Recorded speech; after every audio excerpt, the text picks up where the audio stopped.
el piloto tenía que estar en el avión. O sea, los aviones de combate son aviones que solamente tienen un asiento para el piloto, nada más. Nada más, es personal. Claro, entonces tú tienes que estar ahí con tu avión, pero no puedes estar en el asiento las 24 horas, ¿no? Entonces tenían que descansar. Entonces los pilotos dormían en el ala del avión. En el momento que daban la orden de salir, de inmediato salían, no perdían tiempo, salían de inmediato. El avión ya estaba listo, recargado con combustible, con el armamento cargado, y el piloto ahí echado en el ala, o sea, descansando ahí las 24 horas.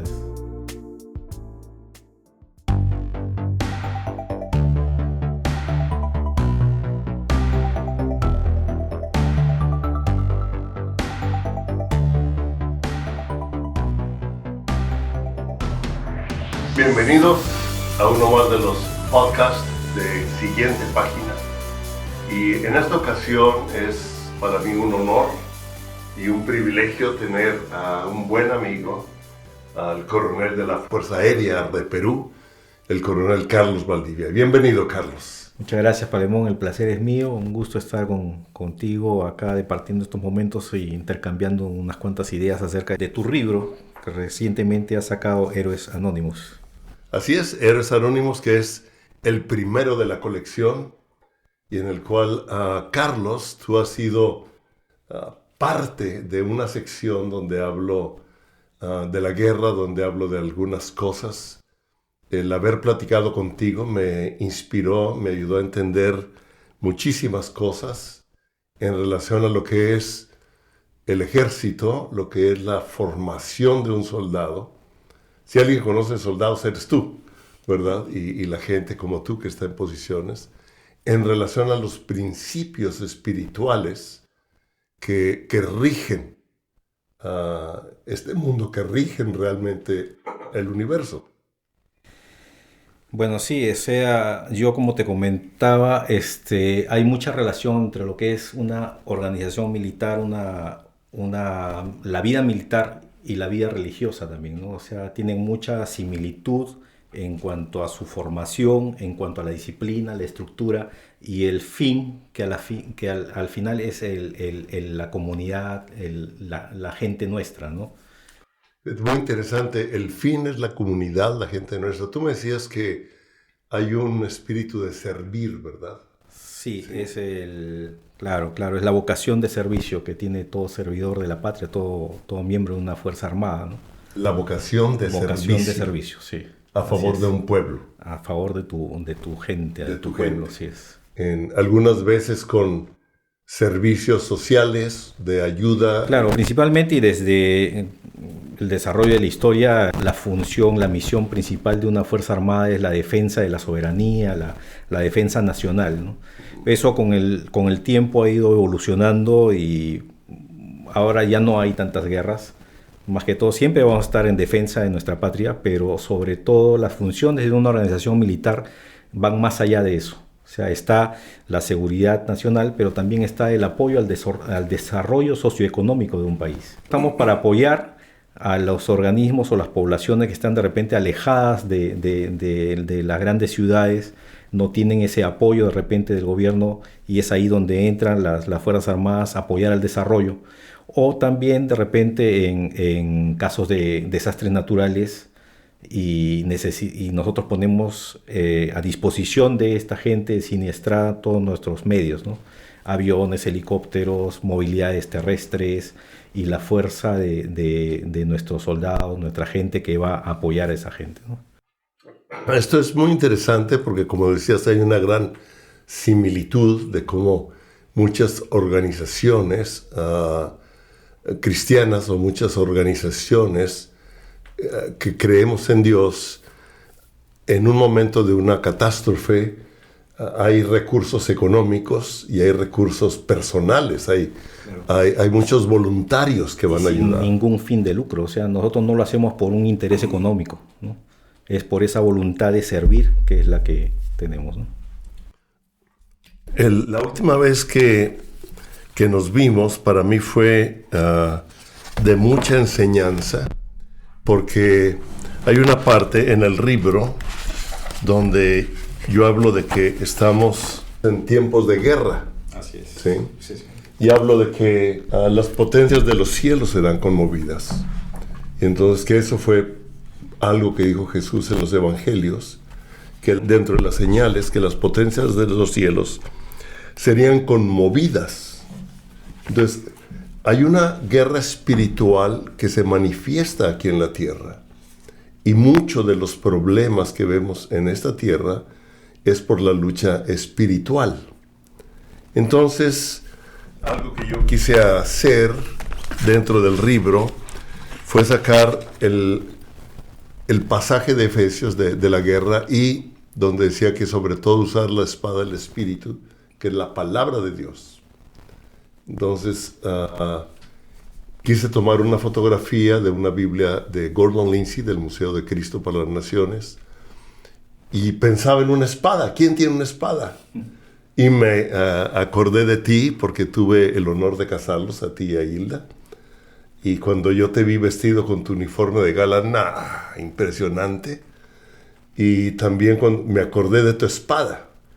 Y gracias, porque en ese decidiste prestármela, fuiste a la oficina y pues trajiste la espada. Sí. Que cuando yo la abrí, tú ábrela por favor, porque yo la desenfundé, pero me pellizqué. Así es. Sí. La costumbre, esta es la espada. Esta es la espada que uno recibe cuando termina de estudiar los 5 años en la escuela de oficiales. O sea, terminas tu preparación, te recibes como oficial y en ese momento te entregan esta espada como un símbolo de mando.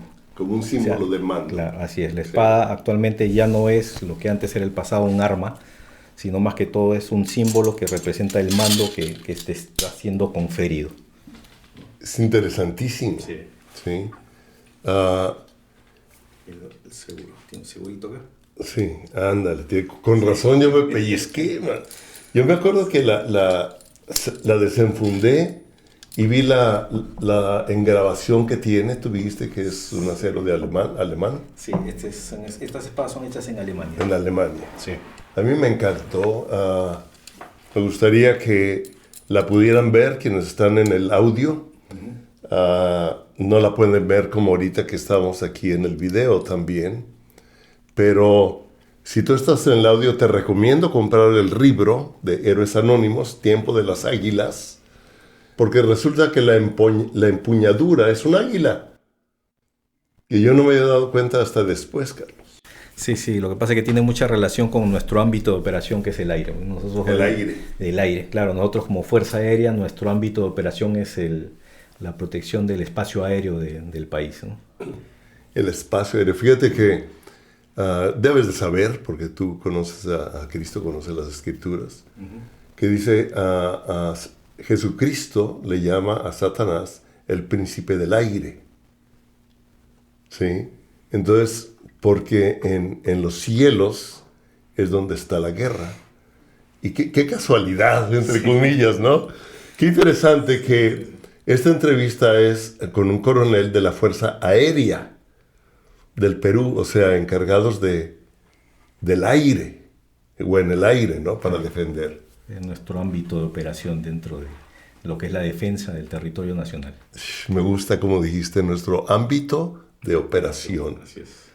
O sea, realmente el ámbito de operación de un cristiano debe ser de la defensa en los lugares celestiales. Y algo que también me llamó la atención, Carlos, es que yo la tomé y con mucho cuidado, tal vez por ver películas de samuráis y de cosas de esas, la tomé con mucho cuidado, así, y vi que no tenía filo. Yo te dije, oye, ya no tiene filo. Claro. Esta no tiene filo. Y tú me contestaste. Claro, lo que pasa es que ya no es utilizado como un arma. No, o sea, esta espada ya no es un arma, más que todo es un símbolo de mando. Un símbolo de mando. Un símbolo de mando. Tú me dijiste un símbolo de autoridad. Un símbolo de mando y autoridad. Porque el mando sin autoridad, pues no es mando. Así ¿no? es. Así es. Un símbolo de autoridad. Y es interesante. Ahorita también, mientras platicábamos, tú me decías que el sable tiene su origen como arma de guerra y la historia registra su aparición durante el siglo cuarto o el milenio antes de Cristo, que realmente es desde el Siglo inicio. IV antes de Cristo, sí. Que realmente es desde el inicio de la historia. Así Ya es. es otro tema. Es otro tema tiene interesante. su historia. Y dice que la destreza individual en su manejo y por parte de los soldados inclinaba la superioridad en los combates. O sea, eran diestros. Y la palabra nos dice que sepamos usar la palabra de Dios. Así es, tiene que ser diestro en el uso de esas armas que en ese momento tenías, que en ese momento eran las espadas. Y en Efesios nos dice que sobre todo, cuando nos habla de la armadura de Dios, sobre todo usad el arma del Espíritu, que es la palabra de Dios. ¿Sí? Entonces, tenemos que ser diestros. Y te voy a decir algo que me dio mucha risa y lo platicábamos ahorita, Carlos, que yo siempre pensé, a pesar de que tengo más de 30 años de estudiar y enseñar la Biblia, yo siempre pensé que cuando él hablaba de la espada del Espíritu, hasta simbólicamente la usaba como una espada. Esta plática contigo ya no es un arma, es la autoridad. Claro, un símbolo de autoridad. Claro, pero esa es la espada físicamente, ¿no? O sea, de repente en tu caso se habla como la palabra como la espada, ¿no? Sí. O sea, es el arma de un cristiano. La palabra. Es algo ya más figurativo. Sí. Sí. Y en el sentido figurativo de que nos habla de la espada, de la autoridad que Dios nos ha dado por medio de Jesucristo, delegada. Tú me dijiste algo de la autoridad y delegada y de las órdenes. Las órdenes, sí. Me dijiste algo. Sí, las órdenes. En el ámbito militar nosotros conocemos esta fraseología, ¿no? De que las órdenes se cumplen sin dudas ni murmuraciones, es lo que siempre se ha escuchado, ¿no? pero hay sin dudas ni murmuraciones, pero hay una partecita más, sí, que es que el único responsable es el superior que las imparte. Esa es la delegación que te está dando al darte una orden. Te está delegando la acción, pero tiene él la responsabilidad del cumplimiento. O sea, lo que pase con el cumplimiento de esa orden es responsabilidad de esa autoridad que te ha dado, ¿no? Oh, eso que estás diciendo es impresionante, Carlos. O sea, en pocas palabras, cuando yo obedezco la palabra de Dios, el responsable sobre mi vida de obediencia es Dios mismo. Así es. No.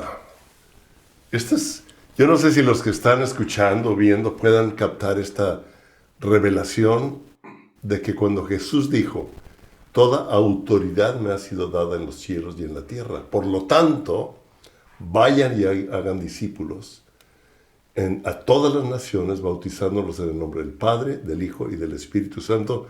Aquí yo estoy con ustedes hasta el fin del mundo. Esto quiere decir, como tú dijiste, el que da la orden es el responsable de que se ejecute. Y si tú te equivocas, ¿qué pasa? Bueno, lo que pasa es que si tú te equivocas ya no estás cumpliendo la orden. Okay. O sea, tú tienes que cumplir la orden tal cual te la han dado. Sí. ¿No? Si tú te equivocas o te sales de esos parámetros que te han establecido, ya estás saliendo. O sea, no es responsabilidad del que te dio la orden, es tu responsabilidad. Tú tienes que cumplir lo que se te está diciendo. Y tú tienes unos parámetros para actuar. Claro, o sea, tienes que establecer también tus límites morales o sea, a mí me pueden dar una orden, yo tengo que cumplirla sin dudas ni murmuraciones, pero también tengo mis límites. Ajá. O sea, a mí no me pueden disponer, por ejemplo, anda y mata a tal persona. Okay. Entonces, si eso no tiene una justificación, o sea, si no hay ningún conflicto, no hay una guerra, yo no tengo por qué hacer cumplir esa orden, ¿no? Sí. Entonces ya ahí hay unos límites que yo no debo sobrepasar tampoco. Entonces ahí es donde entra la responsabilidad del que te dio la orden. Aquí es interesante, aquí hay dos situaciones. Una, en la organización eclesiástica, yo no tengo que tener una obediencia ciega a mi autoridad si es que esa orden va en contra de la palabra de Dios. Es algo similar a lo que te estoy diciendo. O sea, sí, el superior tiene la responsabilidad. Sí. Tú tienes que cumplir la orden, Sí. pero tienes que ver también que esa orden haya estado bien dada, ¿no? Ajá. O sea, que cumpla con todos esos parámetros morales o... Y en relación al espiritual, en relación a Jesucristo, Él nos dejó su palabra y como una realidad y la verdad absoluta. Ok, aquí voy a hacer un paréntesis.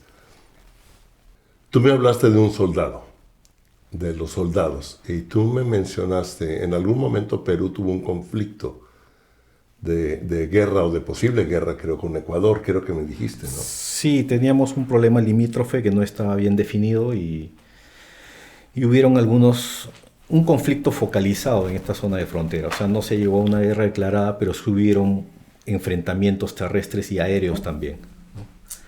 Entonces, en esa época yo estaba trabajando en una unidad al norte, cerca de la frontera norte del Perú, muy cerca de Ecuador, y entramos en un periodo de alerta permanente. De alerta permanente. Así es, o sea, nosotros tenemos que permanecer en alerta las 24 horas del día en la base. No podíamos salir de la base para nada todos esos días. Y tú me mencionaste antes que los soldados, bueno, los pilotos, dormían en las salas de los aviones. Sí, lo que pasa es que si se llegaba a detectar alguna incursión aérea por medio de nuestra defensa aérea, los radares estaban viendo si es que había alguna incursión en nuestro territorio. Los pilotos tenían que de inmediato salir a interceptar esas aeronaves, ¿no? Entonces, el piloto tenía que estar en el avión. O sea, los aviones de combate son aviones que solamente tienen un asiento para el piloto, nada más. Nada más, es personal. Entonces, claro, entonces tú tienes que estar ahí con tu avión, pero no puedes estar en el asiento las 24 horas, ¿no? Entonces, tenían que descansar. Entonces, los pilotos dormían en el ala del avión. En el momento que daban la orden de salir, de inmediato salían, no perdían tiempo, salían de inmediato. El avión ya estaba listo, recargado con combustible, con el armamento cargado, y el piloto ahí echado en el ala. O sea, descansando ahí las 24 horas atento para salir. Velad y orad para que no caigáis en tentación. Y también nos habla de estar pendientes, porque estamos en guerra. O sea, los cristianos estamos en guerra. Constante. ¿Sí?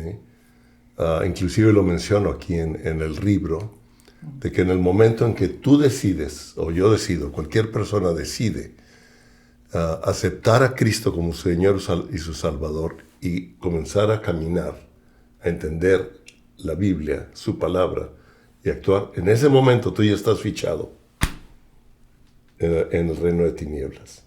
Se busca vivo o muerto.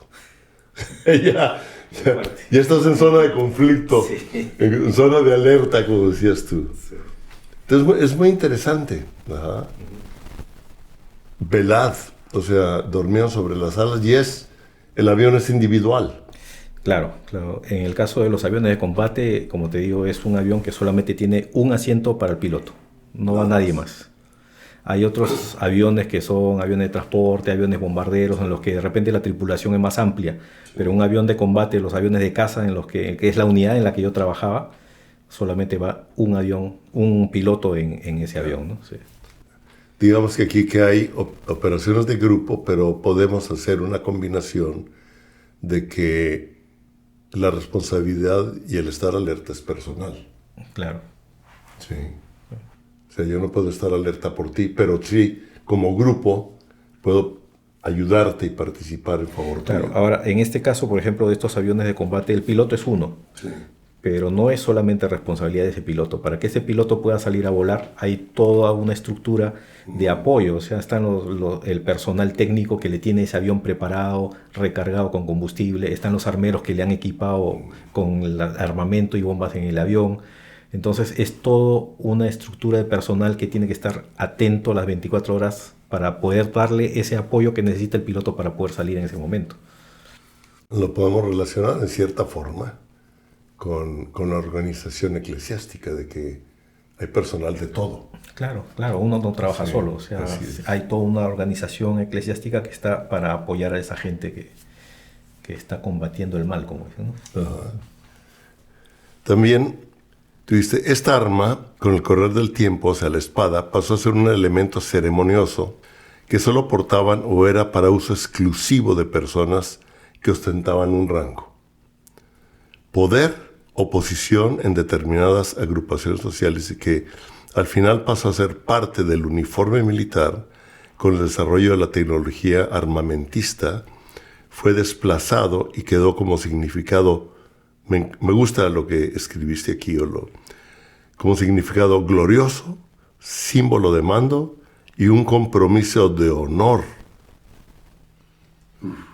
Sí, sí, es muy importante. Esa parte es muy importante porque el honor de las personas, el honor de una institución está representado por los miembros de esta institución, ¿no? Entonces, nosotros como oficiales estamos a cargo de dirigir a este personal.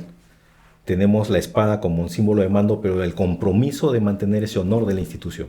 Wow. ¿No? O sea, tiene mucha fuerza eso, ¿no? O sea, la institución como tiene una serie de valores que nosotros le llamamos valores institucionales, muy aparte que también los valores que forman en cada oficial, ¿no? Si tú ves algún oficial, y muchas veces lo vemos en el accionar, en las noticias inclusive, ¿no? Que algún oficial ha cometido alguna falta, no solamente queda mal el oficial, está haciendo ver mal a la institución.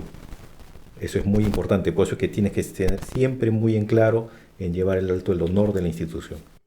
Entonces podemos ver que el honor que nos ha sido conferido a todos aquellos que hemos reconocido a Cristo es un honor, no es una obligación, nada más, no es nada más que yo pertenezco a determinada organización o al reino de Dios, sino es importante porque el honor me lleva más allá de una obligación seca, ¿no?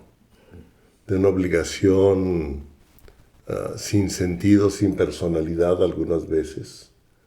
Creo que es muy importante que aquellos que caminamos con Jesús podamos entender el honor que esto significa. ¿Cómo defines tú el honor? ¿Cómo ves el honor? Bueno, nosotros como militares siempre tenemos que... O sea, el honor para mí es, por ejemplo, el sentirte orgulloso de pertenecer a una institución tan importante como es, en mi caso, el de la Fuerza Aérea, ¿no? O sea, yo estoy orgulloso de haber pertenecido y servido más de 30 años en esta institución, sí, y me he sentido muy honrado de pertenecerla, ¿no? Tenemos muchas, bueno, yo tengo muchas anécdotas a lo largo de esos 30 años. He conocido gente muy, muy, muy buena, con muchos valores, muy desinteresada, y eso es lo que veo. Por ejemplo, la vida militar no es una vida que te llene de riquezas, pero te llena de muchos valores y muchos conocimientos y muchas experiencias. He tenido la suerte de conocer muchas partes de mi país, conocer la pobreza que se vive en las afueras de la capital, en los poblados más alejados. Y es algo que me ha dado una experiencia que no la podría de repente haber conseguido estando en otra carrera, ¿no? Ahora entiendo lo que me decías de la similitud, ¿sí? de la iglesia con las Fuerzas Armadas, ¿no? Con la Fuerza Aérea. Tú me hablaste en una ocasión de su apoyo, y aquí fue una acción personal tuya con unos niños, ¿no? Con los adolescentes. Platícanos un poco de ello. Sí, bueno, nosotros nos asignaban en esta época como destacamento durante un periodo de tiempo en zonas alejadas de la capital, donde se combatía en esa época el narcotráfico, o sea, el narcotráfico y el terrorismo, ¿no? Entonces es zona muy golpeada, en donde no llegan mucho los poderes del Estado, mucho el apoyo de los ministerios de educación, la salud. Y en esa oportunidad tuve la suerte de conocer a unos niños, tenían entre 8 y 12 años, 12 años tenía el mayor, que sus familias eran familias muy pobres, ¿no? Entonces eran campesinos, la mamá de uno de los chiquitos lavaba ropa y en el río, y estos niños muchas veces no tenían mucho que comer, y prácticamente vivían con nosotros en el destacamento. O sea, iban desayuno, almuerzo y comida a comer con nosotros. Nosotros los acogíamos. Sí, comían con nosotros. Fue una experiencia para mí muy, muy bonita porque se sentía el cariño de esta gente que tiene tan pocos recursos. Estos niños se iban a recoger de las chacras, de la selva, piñas, mangos, o sea, todo lo que tenían frutas, porque tú caminabas por ahí y estaban los árboles de mangos, entonces ellos bajaban, cosechaban esos mangos y me los llevaban al destacamento. Ajá. De que compartían con nosotros, así como nosotros compartíamos también con ellos, ¿no? O sea, una experiencia muy bonita. Entonces yo los llevaba, recibía lo que me traían, lo llevaba donde el cocinero, les hacía preparar también una ensalada de frutas y comíamos ahí todos juntos, ¿no? O sea, una experiencia muy bonita. Lo que me dio pena fue que cuando terminó mi periodo de destacamento ahí, después de 30 días, yo pasé Navidad ahí Con ellos. en esta zona, sí. eh, nos extraían de ahí en helicóptero. Era la única forma, porque era una zona de selva, ¿no? Entonces salíamos en helicóptero y me dio mucha pena verlo a uno de estos niños que quería que yo me lo lleve, quería irse a la capital conmigo. Sí. Yo no podía hacer nada de eso. Entonces yo estaba en el helicóptero y veía cómo el chiquito seguía parado al costado del helicóptero con todo el viento de los motores y todo, y él se mantenía ahí despidiéndonos, ¿no? O sea, muy fuerte eso. Debe haber sido una tristeza para ti, ¿no? Sí, sí. Lo llegaste a amar ese muchacho. Sí, o sea, muchas veces me pregunto qué será de su vida ahora, Mm. ¿no? Me gustaría de repente en algún momento ir a ver qué fue de él. Estamos hablando del año 1996. ¿Te acuerdas de su nombre? Antonio era el mayor, Antonio. sí, el de 12 años. Tenía 12 años, pero realmente medía creo que 1,30 m, o sea, era bien bajito, no parecía la edad, por la desnutrición también que tenía, ¿no? Y Antonio, sí. Y los otros dos chiquitos, el menor era Joy, y al otro chiquito le decían Calaverita. Y esa es una anécdota también muy triste, porque le decían Calaverita porque un vecino del destacamento, un poblador de ahí, lo recogió de una chacra. Lo encontró casi muerto y le pusieron ese nombre Calaverita. O sea, lo recogió de bebito. Prácticamente muerto. Sí, y lo recogió y bueno, vivía al frente del destacamento de nosotros y ahí es la cercanía que tenía y por eso es que pasaba más tiempo con nosotros, ¿no? Nosotros teníamos actividades con los habitantes de la zona. Entonces, gente, como te decía, que era muy alejada de la capital, muy alejada de el apoyo que hay de la civilización. Nosotros llevábamos médicos y medicinas para atender a las necesidades médicas de salud de esas poblaciones. Y también hacíamos actividades para los niños. Nosotros teníamos el Club de los Aguiluchos, le llamamos, ¿no? El Club de los Aguiluchos. Y estos aguiluchos eran los niños, los hijos de los pobladores. Es tiempo de las águilas. Sí, como dice tu libro, tiempo de las águilas. Sí. Bueno, estos aguiluchos eran los niños y nosotros los domingos teníamos actividades con ellos, ¿no? Se organizaban eventos deportivos, se les repartían algunos alimentos y útiles escolares también, ¿no? Útiles escolares y de repente... Educación. Sí, educación, camisetas, zapatillas para que practiquen sus deportes. Entonces eso lo realizamos todos los fines de semana en estos destacamentos. Esto me habla definitivamente de una necesidad de la iglesia. O sea, estar interesados en los menos afortunados. Los más necesitados. Los más necesitados y prestar ayuda socioeconómica y de restauración de identidad para formar aguiluchos. Sí, ¿verdad? Sí. Me gustó formar aguiluchos, o sea, formar niños que vuelen como las águilas, que tengan una identidad, que sean honrados. Claro, apoyarlos sobre todo en esa edad temprana en los que son más vulnerables y necesitan más apoyo, ¿no? En la edad que son más vulnerables. Claro. Sí. ¿Con esto les daban a ustedes cierta identidad también, o se sentían ellos honrados? Sí, nosotros teníamos mucho apoyo de la población. O sea, yo recuerdo que justo el destacamento en el que yo asistí, en el que me tocó ir a este poblado, es un poblado que se llamaba Uchiza. Y nuestro destacamento era el último. O sea, ya estaban desactivando ese destacamento y los pobladores no querían que nos vayamos. O sea, ellos les tomaron cariño, sí, vieron la ayuda. Sí. Y creo que nosotros debemos hacer algo similar, de no abandonar a aquellos que en un momento dado los estamos ayudando. Claro, pues como te decía, es gente que sobre todo en esas edades tempranas están muy vulnerables a ser captados por otras fuerzas negativas. En nuestro caso, por ejemplo, estamos combatiendo el narcotráfico y el terrorismo en esa zona. Entonces, si no tienen esa influencia nuestra, ellos fácilmente pueden ser captados, en este caso, por los terroristas o por los narcotraficantes, ¿no? Desde su infancia. Sí. ¿Qué es lo que hacen? Es lo que hacen, exactamente. Es lo que hacen, sí. Captar a los niños, a los adolescentes, y los usan para el mal, ¿verdad? Así es. Las víctimas. Y es narcotráfico y terrorismo están unidos. Sí. Sí. Sí, allá en el Perú eso tuvo mucha fuerza en los años 80. Ahora todavía hay algunos remanentes, pero han perdido ya mucha... O sea, hemos ido ganándole mucho terreno, ¿no? Los terroristas necesitan mucho apoyo económico, que es el que le da el narcotráfico. Y el narcotráfico necesita mucho apoyo, mucho respaldo de las armas, mucha protección que le da el terrorismo. Entonces tenías ahí una asociación entre los terroristas y los narcotraficantes.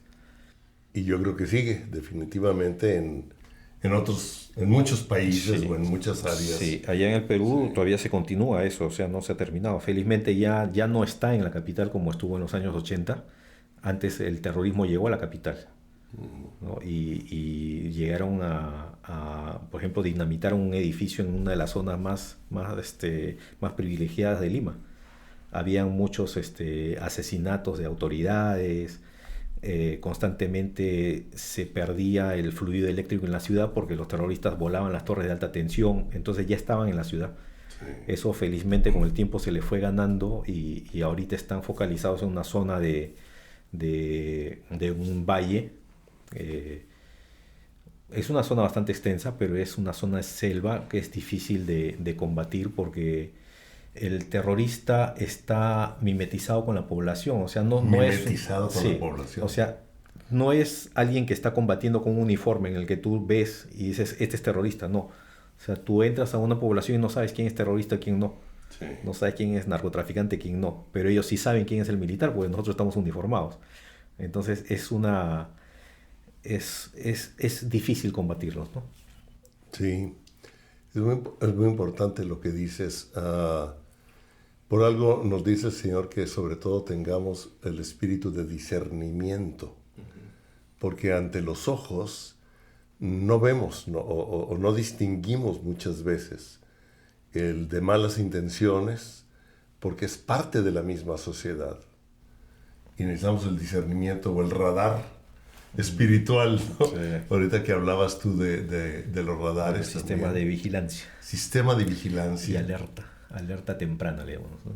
Sistema de vigilancia, podríamos compararlo con el espíritu de discernimiento, ¿sí?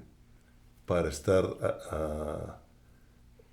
sensibles a entender el espíritu y poder cuidarnos o cuidar a otros o proteger. Lo que tú hablabas de un apoyo socioeconómico es algo que también creo que la iglesia debe hacer como ejército. Es apoyar a desarrollar la sociedad y la economía de las regiones más aisladas, enseñándoles, educándolos y enseñándoles a desarrollar su propia economía. Porque si no, entonces van a depender de ti, pero ellos entonces van a aprender a desarrollarlo. Claro. ¿Cómo lo ve el ejército eso? Bueno, nosotros, como te comenté, íbamos justamente enfocados a esa juventud, a esos niños, ¿no? Lo que se les trata es de darles valores morales, de captarlos para que se identifiquen con nosotros y se aparten de estas influencias negativas, ¿no? El tema de la educación es un poquito más complicado porque en nuestro caso nosotros íbamos solamente por un mes y cada mes nos iban relevando, ¿no? Relevando. Pero el grupo que llevaba la misma comisión, digamos. Claro. Sí, ¿verdad? Sí. Todo era una actividad que no era de un solo equipo de gente que llegaba por un mes, no. Todos los que iban y se iban relevando cada mes continuaban con este trabajo de llevar medicamentos, atención médica y atención a estos niños que estaban más afectados, ¿no? O sea, Definitivamente un enfoque que tenemos que tener muy fuerte es por la juventud y la niñez. Yo creo que sí, Sí, ¿verdad? es importante eso. Y como tú dices, darles un poco más de educación y prepararlos para la vida, o sea, para que ellos puedan tener alguna, de repente, una profesión, algo con que puedan defenderse y ellos trabajar en el futuro, ¿no? Con que puedan defenderse y trabajar en el futuro, manteniendo los principios que les enseñaban. Así es. Entonces nosotros debemos enseñarles principios, los principios bíblicos, los principios de Dios, que definitivamente tienen principios morales y están basados en principios espirituales que afectan, pero prepararlos también en la educación, en la economía, en las diferentes ramas, ¿no? Claro. Por ejemplo, ¿tú veías gente que se identificaba con ustedes como Fuerza Aérea? Claro, claro que sí. O sea, como te comenté, ellos no querían que nosotros nos vayamos. Ellos siempre teníamos las actividades en conjunto con ellos, les gustaba pasar tiempo con nosotros y si tenían algún problema o si ellos veían de repente, inclusive si nosotros corríamos algún riesgo, a veces ellos nos avisaban, porque acuérdate que estábamos en una Sí, zona de narcoterrorismo. sí. Entonces venían ellos y nos decían, oye, ten cuidado porque están en el pueblo o una cosa así, ¿no? Entonces estábamos un poquito en alerta, o sea, había esa relación con ellos que era como un agradecimiento también hacia nosotros, ¿no? Sí. Sí. ¿Hubo alguno que te hubiera dicho, y yo quisiera ser un día piloto? Ah, sí, sí, Sí. como te digo, Antonio quería que me lo lleve yo a Lima. Antonio Sí, quería irse. sí, Antonio dijo, yo quiero ser piloto. O sí, sea, sí. captó Tal identidad. Sí. la identidad que él quiso. Que es justamente lo que se busca, ¿no? O sea, Sí. tratar de captarlos y motivarlos para que ellos mismos se desarrollen. Ellos mismos se Sí. desarrollen.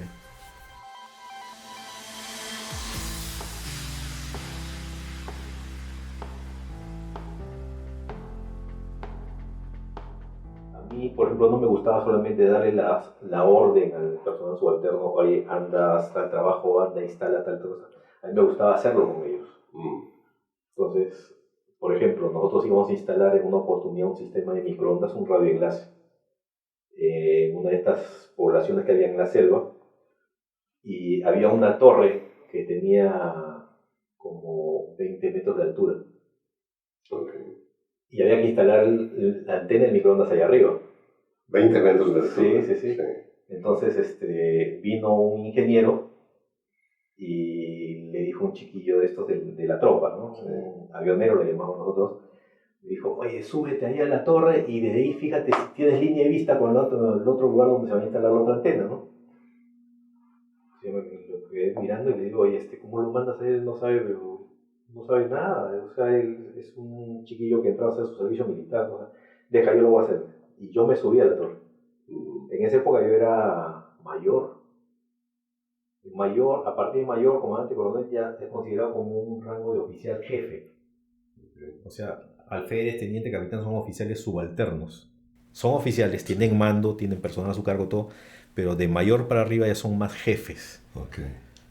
Pero aún así yo me subí a la torre y me comencé a hacer el trabajo desde allá arriba. Y había un coronel en situación de retiro que iba como asesor y me quedó mirando y se quedó sorprendido y me comenzó a tomar fotografías. Pues no veían a un oficial que haga ese trabajo, ¿no? Sí.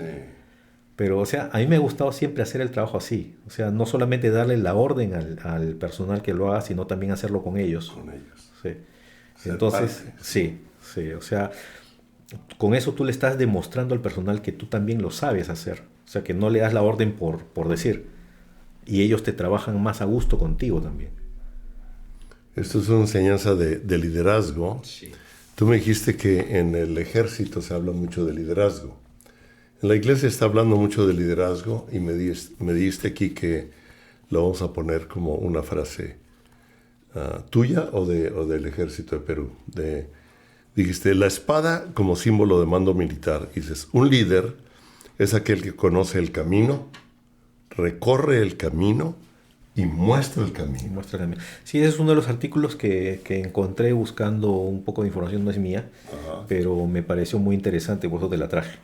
¿no? Pero, como te digo, en general, dentro de lo que es la formación militar, en general en todas las Fuerzas Armadas, ya sea Ejército, Fuerza Aérea, Marina, Policía también, se habla mucho esto del tema del liderazgo, ¿no? Yo creo que no solamente debe ser cosa de las Fuerzas Armadas, toda institución debe siempre en toda institución que tiene una organización y tienes jefes y tienes niveles y toda una jerarquía, debe existir este tema de liderazgo. Y siempre se habla en el ámbito empresarial también lo que es el liderazgo, ¿no? Es muy importante. Sí, es muy importante.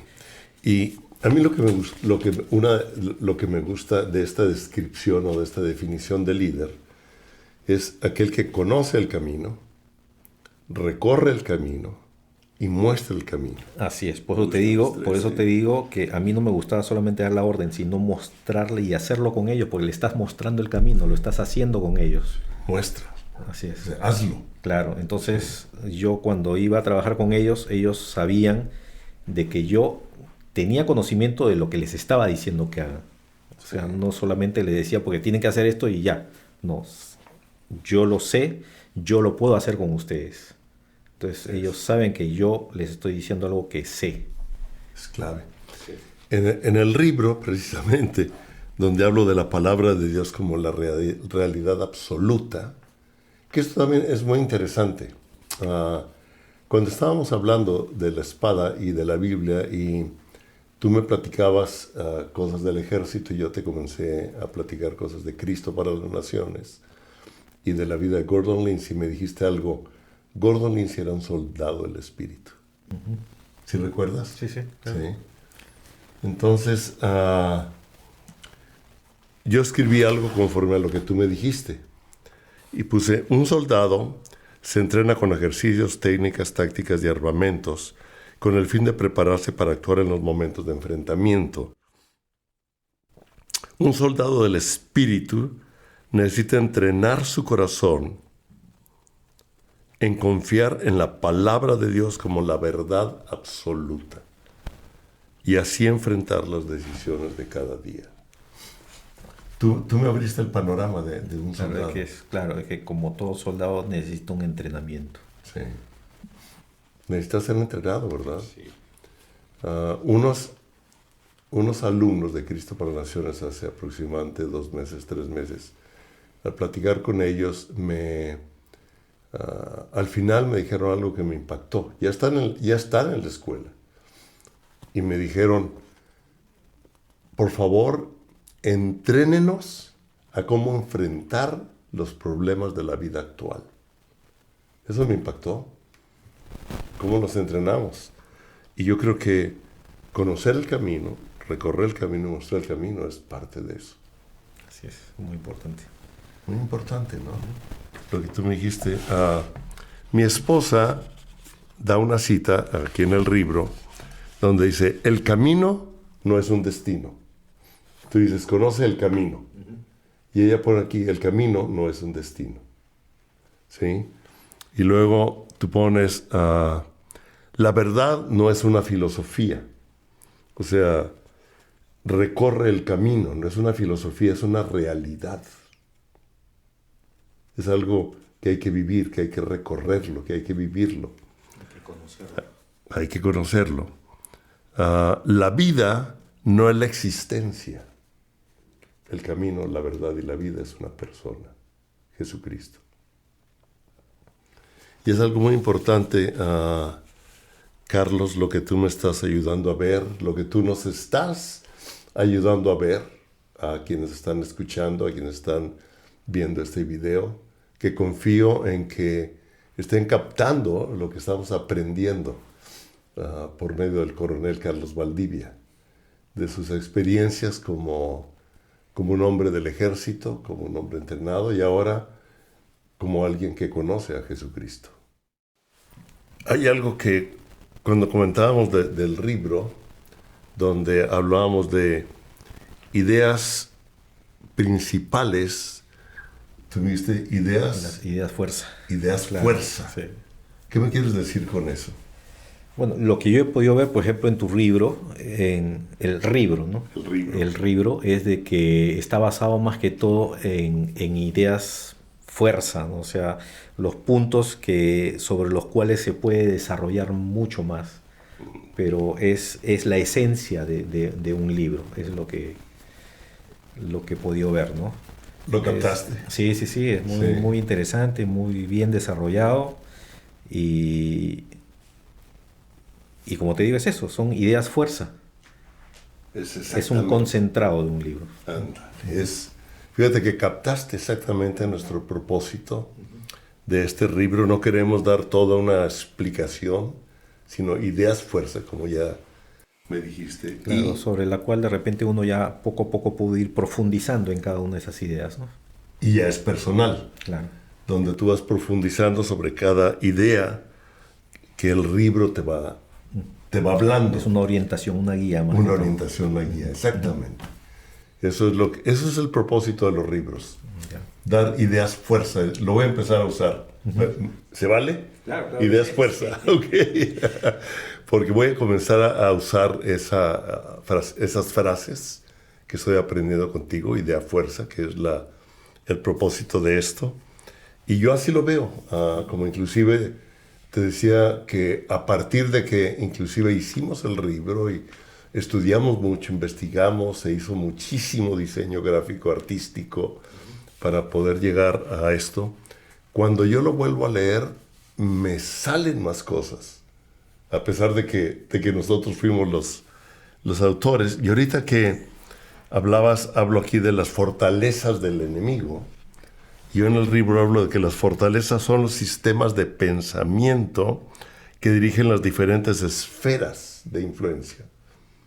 Entonces, ustedes al enseñar estaban provocando una influencia de pensamiento que ayudara a los niños a contrarrestar los pensamientos. Las influencias negativas que pueden tener de otros sectores. Claro.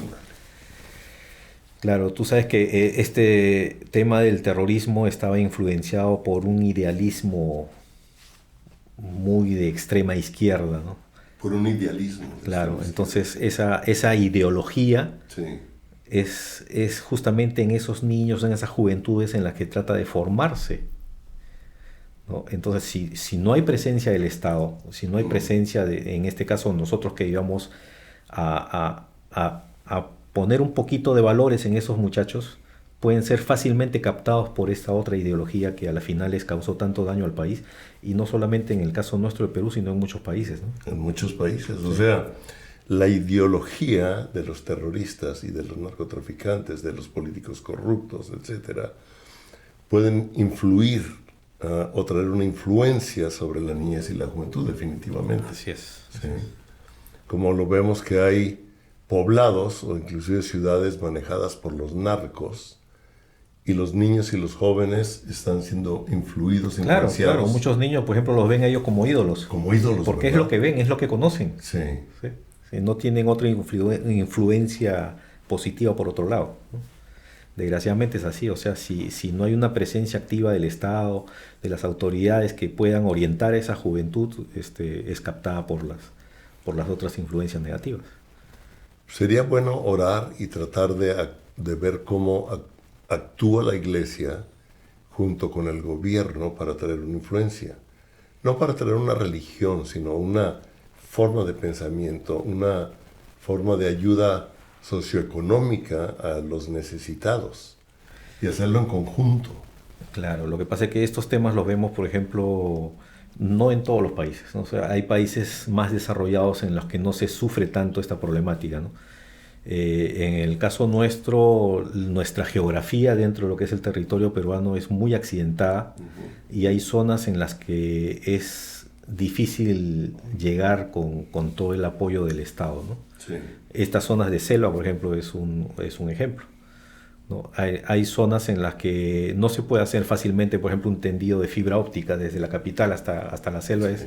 Es muy complicado, ¿no? No hay carreteras, nosotros llegábamos en helicóptero. Okay. Nos llevaban en avión hasta cierta zona y de ahí nos llevaban en helicóptero hasta esos sitios, ¿no? Hay mini pistas, pero son las mini pistas que en esa época utilizaban los narcotraficantes. Es complicado. Ellos sí tienen la tecnología y la economía para construirlos. Ellos utilizaban avionetas y entraban son pistas de aterrizaje que son unos aeródromos que solamente es pista de tierra afirmada. Sí. No necesitan gran cosa. ¿no? Entonces ahí no va a entrar un avión comercial, pero entraban avionetas, y en esas avionetas en las que movían la droga. Entonces muchas de estas mini pistas que no estaban cerca de estos poblados, sino eran solamente mini pistas que hacían los mismos narcotraficantes, eran dinamitadas, o sea, se destruían esas mini pistas. En este caso era una mini pista que estaba para un poblado, que era Uchiza. No le vas a dinamitar la mini pista porque es una forma de acceso que tenían para el pueblo, pero sí teníamos que controlarla, o sea, controlar que los aviones que ingresen a esa mini pista no estén llevando droga. Entonces esa era nuestra función como Fuerza Aérea. La Marina, el Ejército tenían sus propias funciones. La Marina veía, por ejemplo, lo que es el control de los ríos en esta zona de selva. O sea, no está el mar, pero ellos tienen los ríos. Entonces ellos tenían el control en esa zona. El resto del territorio, la zona terrestre, era el Ejército. Y nosotros, los aeródromos. Entonces, cada uno en su área, ¿no? Muy, muy interesante. Tú me dijiste los nombres de estos niños. Joy, Antonio y Calaverita. Calaverita, ¿por qué Calaverita? Calaverita porque lo encontraron, un vecino lo encontró casi muerto de bebito, lo habían dejado abandonado y estaba como una calaverita, estaba muy desnutrido. Entonces por eso se quedó con ese apodo de Calaverita. Calaverita. Sí. Tenían 8 años, 9 años y el mayor era Antonio, que tenía 12. Antonio, Joy, ¿cómo? Joy y Calaverita. Ok. Yo quisiera ahorita, tú dices que ya no sabes de ellos, ¿verdad? No, lo que pasa es que, como te dije, es una zona de muy difícil acceso. No sé, o sea, yo nunca he llegado hasta allá. Bueno, es la única vez que pude ir fue en esa vez en helicóptero, ¿no? O sea, hay una mini pista, pero no hay una aerolínea comercial que te diga continuamente que pueden ir hasta ahí. No he podido regresar. O sea, me gustaría de repente en algún momento saber qué fue de ellos, ¿no? Pero no he tenido la oportunidad de regresar a esos lugares. Algo muy interesante de poder nosotros entender en la palabra de Dios es que en la tierra o en el sistema terrenal estamos limitados por tecnología, por sistemas, como dices, la fibra óptica no puede llegar, pero nuestras oraciones sí. Uh-huh. Sí. Sí. Nuestras oraciones no tienen límite, no están limitados más que por nuestra fe. Lo único que limita que nosotros podamos llegar a determinadas personas, a determinados países, a determinadas regiones, es una ausencia de fe. Que ya en otra ocasión te hablaré cómo el Señor me enseñó la espada de la autoridad, ¿verdad? Uh-huh. Que Él nos ha dado. Hace como 4 días que estábamos con un amigo y oramos, yo le pregunté si el escudo era nada más para defender. Dice, el escudo para parar los dardos del maligno, o sea, pararte todo lo que... Una protección. Una protección. Yo le dije, y el Señor mientras orábamos me mostró que también era un arma. O sea, la fe también es un arma. Por eso nos ha dado autoridad para usar la palabra y derribar. Dice, toda autoridad les doy en el cielo y en la tierra. Lo que ates en la tierra será atado en los cielos. Lo que ates en los cielos será atado en la tierra. O sea, realmente estamos ejecutando cosas. Y yo quisiera orar por Antonio, por Joy, Calaverita. ¿Cómo le cambiamos el nombre a Calaverita? Ya no es Calaverita. Nosotros lo conocíamos así por Calaverita, no sé. Como una amiga, mi esposa me hablaba ayer de una amiga que es pastora allá en España, es la hija de Wayne Myers,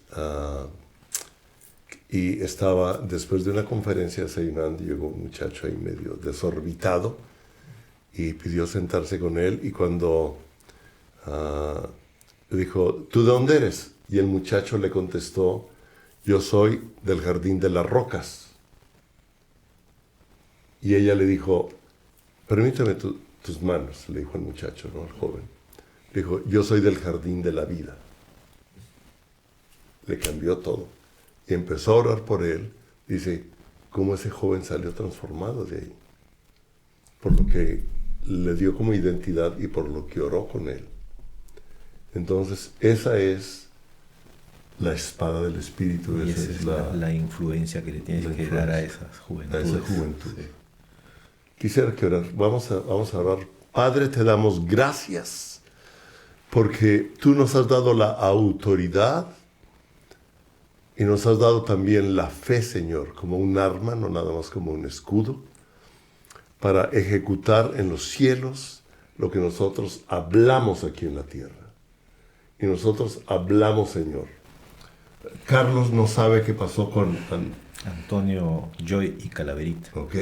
A Calaverita le cambiamos el nombre y le hablamos vida, porque realmente lo rescataron. Fue rescatado de las aguas, fue rescatado de los peligros, fue rescatado de la muerte. Y hablamos vida sobre de ellos. No sabemos, como decía Carlos, en dónde están, qué ha sido de sus vidas, pero tú sí, Señor.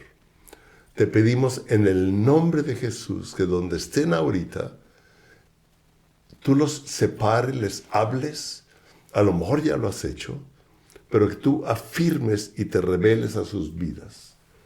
Y Señor, gracias por el ejército, gracias Señor por las Fuerzas Armadas, Señor, de Perú, por el gobierno de Perú, gracias por las Fuerzas Armadas, Señor, de México, de Bolivia, de Estados Unidos, de cada país. Te pedimos que tú los lleves, Señor, al conocimiento tuyo y a manejarse en los principios de autoridad y de justicia que tú has establecido. En el nombre de Jesús. Y si usted está escuchando o viendo este podcast y el Espíritu Santo le habla o lo impulsa a orar, no nada más por esto, sino por algo que Él ponga, queremos invitarlo a que lo haga como un héroe anónimo, como un águila para formar aguiluchos y levantar aguiluchos en el reino de Dios. Aquellos que no han conocido, que han estado desamparados o que están sin saber cómo volar, enseñarlos a volar como las águilas, Señor. En el nombre de Jesús. Amén. ¿Qué más podrías añadir, Carlos? Bueno, hay muchos temas que podríamos conversar. Como te digo, lo que es una formación militar es muy similar a una formación religiosa en cuanto a estructura, disciplina y el fin que se persigue, que es el bien de la comunidad. Yo creo que vamos a tener otros momentos para compartir muchas cosas. Hay muchas experiencias, muchos son más de 30 años que he vivido en la carrera militar. Y como repito, he tenido la suerte de conocer muchas realidades también. Muchas realidades. Sí. Sí, tenemos mucho que seguir oyendo de ti, aprendiendo. Humildemente, porque yo creo que no soy el único, hay mucha gente que conoce más sobre el tema. Pero tú lo has vivido, lo has recorrido. No nada más como... No llegaste a obtener un grado de coronel nada más porque alguien te lo dio. Tuviste que recorrer el camino. Y alguien te mostró, alguien te enseñó. Y tú tuviste un precio que pagar. Sí, es toda una secuencia de méritos que uno tiene que ir logrando para poder alcanzar cada uno de los grados que uno va ascendiendo. O sea, por eso se toma tantos años el llegar a... Uno no es coronel de la noche a la mañana. A ser general. Sí. Como dicen, muchos jóvenes ya quieren ser generales del ejército de Dios, ¿verdad? Pero hay que comenzar a actuar. Sí, se va ganando paso a paso. Es muy sacrificado, porque en la vida militar tú tienes que muchas veces sacrificarte no solamente tú, sino tu familia. ¿Sí? O sea, a ti te nombran a trabajar a una de estas zonas alejadas y no te vas solo, te vas con la familia.